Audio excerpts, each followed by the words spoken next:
Assalamualaikum warahmatullahi wabarakatuh. Perkenalkan, nama saya Putri Mimikasari. Di sini saya akan menyampaikan hasil diskusi kelompok kami tentang askep ibu hamil dengan penyakit jantung. Berikut adalah nama-nama kelompok kami. Pengertian ibu hamil dengan penyakit jantung. Penyakit jantung adalah penyebab utama ketiga kematian pada wanita berusia 25 tahun sampai 44 tahun.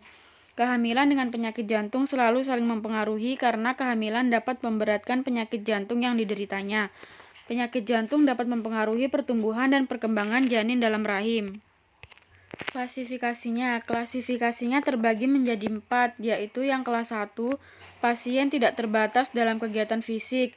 Kegiatan fisik biasa tidak menyebabkan kelelahan yang tidak semestinya, palpitasi, sesak nafas, atau nyeri angina. Kelas 2, pasien tidak sedikit terbatas kegiatan fisiknya.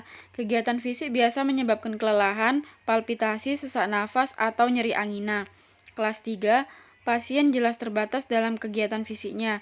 Kegiatan fisik yang kurang dari biasanya menyebabkan kelelahan, palpitasi, sesak nafas, atau nyeri angina. Kemudian yang terakhir kelas 4, pasien tidak mampu melakukan sembarangan kegiatan fisik tanpa merasa tidak enak. Gejala-gejala insufiensi jantung atau sindrom angina biasa ada sekalipun dalam keadaan istirahat. Bila melakukan kegiatan fisik, rasa tidak enak bertambah berat. Etiologi atau penyebab. Penyebabnya terbagi menjadi 2, yaitu kelainan primer dan kelainan sekunder. Kelainan primer dapat berupa kelainan kongenital, bentuk kelainan katup, iskemik, dan kardiomiopati. Kemudian kelainan sekunder berupa penyakit lain seperti hipertensi, anemia berat, hipervolemia, perbesaran rahim, dan lain-lain. Patofisiologi. Pada saat kehamilan, curah jantung meningkat hingga 30-50%. Pada awal kehamilan terjadi perubahan hemodinamik yang signifikan. Wanita dengan disfungsi jantung yang berat dapat mengalami perburukan gagal jantung sebelum pertengahan kehamilan. Pada wanita yang lain, gagal jantung terjadi pada trimester ketiga saat hipervolemia normal pada kehamilan mencapai puncaknya. Akan tetapi, pada sebagian besar kasus gagal jantung terjadi peripartum saat timbul tambahan beban hemodinamik. Manifestasi klinik. Yang pertama, dyspnea atau ortopnea progresif. Kedua, batuk malam hari. Ketiga, hemoptisis. Hemoptisis adalah batuk berdahak yang disertai darah. Kemudian sinkop. Sinkop adalah keadaan pingsan yang terjadi akibat kurangnya aliran darah ke otak. Nyeri dada, sianosis. Sianosis adalah kondisi di mana jari tangan, kuku, dan bibir tampak kebiruan akibat kurangnya oksigen dalam darah. Kemudian jari gada, distensi menetap vena jugularis, murmur sistolik derajat 3/3 atau lebih, murmur diastolik, kardiomegali, aritmia persisten, kemudian yang terakhir bunyi jantung kedua terpisah menetap. Komplikasi yang mungkin dapat terjadi yaitu yang pertama dapat terjadi keguguran. Kenapa dapat terjadi keguguran? Karena pada saat ibu hamil menderita penyakit jantung, denyut jantungnya akan mengalami peningkatan sehingga mudah merasa lelah, dan itu bisa menyebabkan terganggunya pengiriman zat-zat oksigen menuju ari-ari. Jika oksigen pada ari-ari berkurang, maka akan menyebabkan terganggunya proses perkembangan janin, dan ini bisa menjadi resiko terjadinya keguguran. Kemudian yang kedua, persalinan prematuritas atau berat lahir rendah. Karena ibu yang mengalami persalinan prematur atau persalinan sebelum usia kandungan memasuki 37 minggu, beresiko 40% lebih tinggi untuk terkena penyakit jantung. Yang ketiga, kematian perinatal yang makin meningkat. Lama-kelamaan sumbatan akan terjadi semakin besar sehingga pembuluh darah yang bersangkutan akan menjadi sempit. Akibatnya otot jantung di daerah tersebut akan mengalami kekurangan aliran darah. Jika sumbatan menjadi total, maka akan menimbulkan serangan jantung yang dapat menyebabkan kematian mendadak. Kemudian yang terakhir yaitu pertumbuhan dan perkembangan bayi mengalami hambatan inteligensia atau fisik. Penata laksanaan. Kelas 1 tidak ada pengobatan tambahan yang dibutuhkan. Penanganannya biasa secara berobat jalan. Pasien harus beristirahat beberapa kali sehari untuk mengurangi kerja jantung. Kelas 2 biasanya tidak memerlukan terapi tambahan. Kurangi kerja fisik terutama antara kehamilan 26-36 minggu. Kelas 3 memerlukan digitalisasi atau obat lainnya sebaiknya dirawat di rumah sakit sejak kehamilan 28-30 minggu. Kemudian Kelas 4 harus dirawat di rumah sakit dan diberikan pengobatan bekerja sama dengan kardiologi. Berikut adalah pathway-nya. Kemudian kita masuk ke konsep pengkajian. Pengkajian yang pertama, data demografi, data nama pasien, umur, pekerjaan, serta alamat. Aktivasi dan istirahat, ketidakmampuan melakukan aktivitas normal, dyspnea nocturnal karena pergerakan tenaga. Kemudian sirkulasi, takikardi, palpitasi, disritmia. Riwayat penyakit jantung kongenital, perubahan posisi dan diafragma ke atas dan ukuran jantung sebanding dengan uterus. Dapat mengalami pembesaran jantung dan murmur diastolik dan sistolik secara kontinu. Peningkatan tekanan darah, clubbing dan sianosis. Nadi mungkin menurun, dapat mengalami memar spontan, perdarahan lama, dan trombositopenia. Riwayat hipertensi kronis. Kemudian eliminasi, menurunnya keluaran urin, makanan dan cairan, obesitas, mual dan muntah.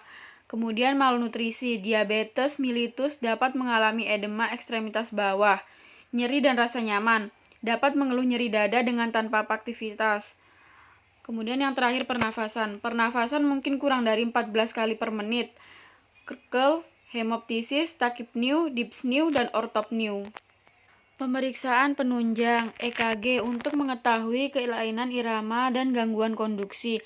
Adanya kardiomegali, tanda penyakit perikardium, iskemia, infark, bisa ditemukan tanda-tanda aritmia.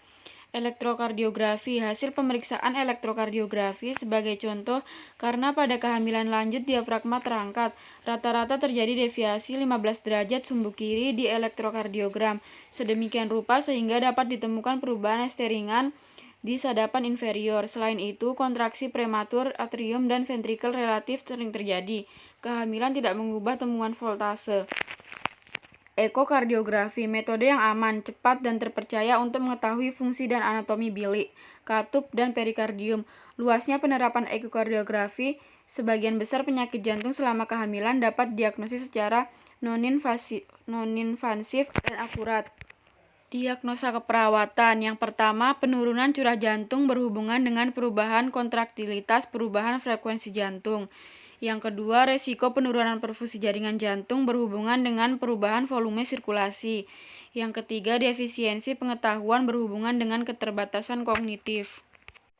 Intervensi. Yang pertama, penurunan curah jantung berhubungan dengan peningkatan volume sirkulasi, disritmia, perubahan kontraktilitas miokard, dan perubahan inotropik pada jantung. Hasil yang diharapkan: 1. Menunjukkan tanda vital pada batas yang dapat diterima dan bebas gagal jantung. 2. Melaporkan penurunan episode dyspnea dan angina. Ketiga, ikut serta dalam aktivitas yang mengurangi beban kerja jantung. Tindakan: auskultasi, nadi apikal, kaji frekuensi irama jantung. Rasional, biasanya terjadi takikardi. Untuk mengkompensasi penurunan kontraktilitas ventrikuler, catat bunyi jantung. Kemudian rasional, suara 1 dan suara 2 mungkin lemah karena menurunnya kerja pompa. Irama suara 3 dan suara 4 dihasilkan sebagai aliran darah ke dalam serambi yang distensi. 2. Resiko penurunan perfusi jaringan jantung berhubungan dengan perubahan volume sirkulasi. Hasil yang diharapkan: mendemonstrasikan perfusi adekuat secara individual, tanda vital dalam batas normal, keseimbangan pemasukan dan pengeluaran. Tindakan: selidiki perubahan tiba-tiba, contoh cemas, bingung, pingsan. Rasional, perfusi cerebral secara langsung sehubungkan dengan curah jantung dan juga dipengaruhi oleh asam basa, hipoksia, atau emboli sistemik. Lihat pucat, sianosis, belang, kulit dingin, catat kekuatan nadi perifer. Rasional, vasokontraksi sistemik diakibatkan oleh penurunan curah jantung, dibuktikan oleh penurunan perfusi kulit dan penurunan nadi. Ketiga, defisiensi pengetahuan berhubungan dengan keterbatasan kognitif. Hasil yang diharapkan: mengidentifikasi hubungan terapi untuk menurunkan episode berulang dan mencegah komplikasi, mengidentifikasi stres pribadi atau faktor risiko dan beberapa teknik untuk menangani, melakukan perubahan pola hidup atau perilaku yang perlu. Tindakan: diskusikan fungsi jantung normal. Rasional, pengetahuan proses penyakit dengan harapan dapat memudahkan ketaatan pada program pengobatan. Kemudian kuatkan rasional pengobatan. Rasional, pasien percaya bahwa pengubahan program pasca pulang dibolehkan bila merasa baik dan bebas gejala atau merasa lebih sehat. Pemahaman program, obat dapat pembatasan dapat meningkatkan kerjasama untuk mengontrol gejala. Sekian presentasi dari kelompok kami. Apabila ada yang kurang jelas bisa ditanyakan.